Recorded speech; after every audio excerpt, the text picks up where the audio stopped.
வணக்கம் ஃப்ரெண்ட்ஸ், எல்லாரும் எப்படி இருக்கீங்க? வணக்கம் ஃப்ரெண்ட்ஸ், எல்லாரும் எப்படி இருக்கீங்க? வணக்கம், எல்லாரும் எப்படி இருக்கீங்க? இன்னைக்கு ஹாய் ஃப்ரெண்ட்ஸ், எல்லாரும் எப்படி இருக்கீங்க? வணக்கம் ஃப்ரெண்ட்ஸ், நான் பிரபு, உங்கள் பிரியாணி மாஸ்டர். பண்ணிட்டு லைட்டாக மிக்ஸ் பண்ணுங்கள், ரொம்ப ஃபாஸ்ட்டாக பண்ணாதீங்க, பன்னீர் உடஞ்சிரும். ஓகே ஃப்ரெண்ட்ஸ், நம்ம சிம்பிளான ஒரு பன்னீர் பட்டர் மசாலா செய்ய போகிறோம். சரிங்களா? அதுக்கு கடாய் வச்சுக்கோங்க. எண்ணெய் வந்து ஒரு 3 டீஸ்பூன் எண்ணெய் காயிடும். எண்ணெய் லைட்டாக காஞ்சிடுச்சு. இந்த ஸ்டேஜில் பட்டை, லவங்கம், ஏலக்காய். சரிங்களா? சும்மா ஒரு 2 போட்டுக்கோங்க போதும். போட்டுட்டு இஞ்சி ஒரு துண்டு, பூண்டு ஒரு 4, பச்சை மிளகாய் ஒரு 3. சரிங்களா? அதையும் போட்டுக்கோங்க. இந்த இஞ்சி, பூண்டு, பச்சை மிளகாய் அது வந்து நல்லா ஆயிலில் இந்த ஃப்ரை பண்ணிக்கோங்க. சரிங்களா? ஓகே, ஒரு நிமிஷம் அது லைட்டாக அந்த ஃப்ளேவர் ஆனதுக்கப்புறம் நம்ம மற்ற ஐட்டம்ஸில் போடலாம். இஞ்சி, பூண்டு, பச்சை மிளகாய் லைட்டாக எண்ணெயில் வந்ததுக்கப்புறம் ஒரு 2 மீடியம் சைஸ் வெங்காயம். சரிங்களா? வெங்காயம் நல்லா பொன்னிறமாக ஆகணும் இதுக்கு, அப்போ தான் வந்து நல்ல ஒரு தொக்கு பதம் வரும். நான் வந்து ஒரு 300 கிராம் பன்னீர் எடுத்திருக்கேன். அதுக்கு ஒரு 2 மீடியம் சைஸ் வெங்காயம் வந்து அப்ராக்சிமேட்டாக ஒரு 200 கிராம் வரும். போட்டுக்குவோம். நல்லா போட்டு, ஏன்னா அப்போ தான் இந்த டிஷ்ஷுக்கு கிரேவி நல்லா பதமாக வரணும். அதுக்காக தான் வந்து வெங்காயம் நம்ம ரெடியாக போடுறோம். போட்டு நல்லா மிக்ஸ் பண்ணிக்கோங்க. வெங்காயம் நல்லா கோல்டன் ப்ரௌன் வர வரைக்கும் நல்லா வதக்கலாம். பாருங்கள் ஃப்ரெண்ட்ஸ், ஒருவருக்கு நல்லா பொன்னிறமாக வதங்கிடுச்சு. இந்த ஸ்டேஜில் red chilli powder 1 teaspoon, coriander powder 2 teaspoon, மிளகாத்தூள் 1 டீஸ்பூன், மல்லித்தூள் 2 டீஸ்பூன்,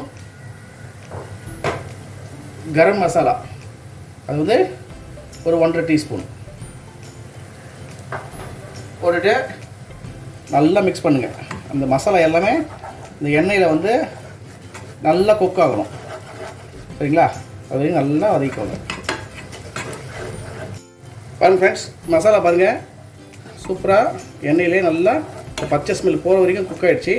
இந்த ஸ்டேஜில் நான் ஒரு 2 மீடியம் சைஸ் தக்காளி இதுமாதிரி அரைச்சி வச்சுருக்கேன், அதை போட்டுக்கோங்க. சரிங்களா?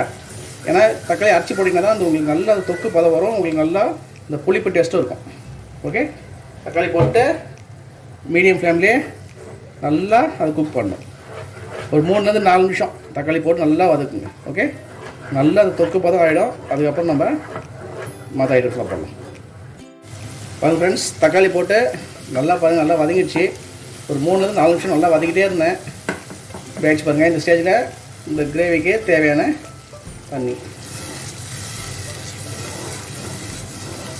நம்ம ஃப்ரெஷ் க்ரீம் போடுவோம். அது போட்டாலும் கொஞ்சம் திக்காகும் கடைசியில். ஸோ நீங்கள் இந்த மசாலா குக் பண்ணுற அளவுக்கு தண்ணி ஃபஸ்ட்டு ஊற்றிக்கோங்க. ஓகே,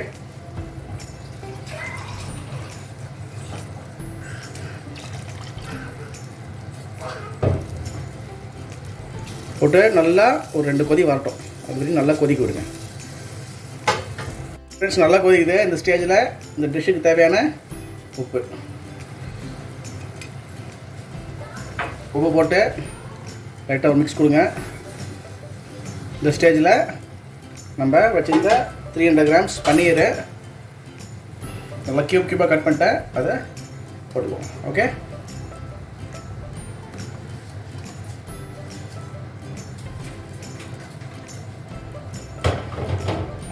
பன்னீர் போட்டு மீடியம் ஃப்ளேம்லேயே ஜஸ்ட் குக் ஆகட்டும். அப்படி ஓகே, மூடி வச்சுருங்க ஒரு 2-3 நிமிஷம். பாருங்கள் ஃப்ரெண்ட்ஸ், பன்னீர் போட்டு ஒரு 2-3 நிமிஷம் நல்லா மீடியம் ஃப்ளேம்லேயே கொதிக்க விட்டோம். இந்த ஸ்டேஜ் என்ன பண்ணணும்னா பட்டர். சரிங்களா? பட்டர் வந்து ஃப்ரெஷ் பட்டர் எடுத்து அப்படியே உள்ளே போட்டுருங்க. இது வந்து ஜஸ்ட் ஒரு 1.5 டீஸ்பூன் அளவுக்கு நல்லா பட்டர் போடுங்க, நல்லாயிருக்கும். அப்போ வந்து உங்களுக்கு அந்த பட்டரோட ஃப்ளேவர் அப்படியே குழம்புல இறங்கிடும் சூப்பராக. பட்டர் போட்டு ஒரு நிமிஷம் கொதிக்க விட்டோம். இந்த ஸ்டேஜில் நல்லா கொரியாண்டர், கொத்தமல்லி நல்லா பிரிச்சு போட்டுக்கோங்க. அது ஒரு சூப்பரான ஒரு ஃப்ளேவர் கொடுக்கும். போட்டுட்டு லைட்டாக மிக்ஸ் கொடுத்துக்கோங்க.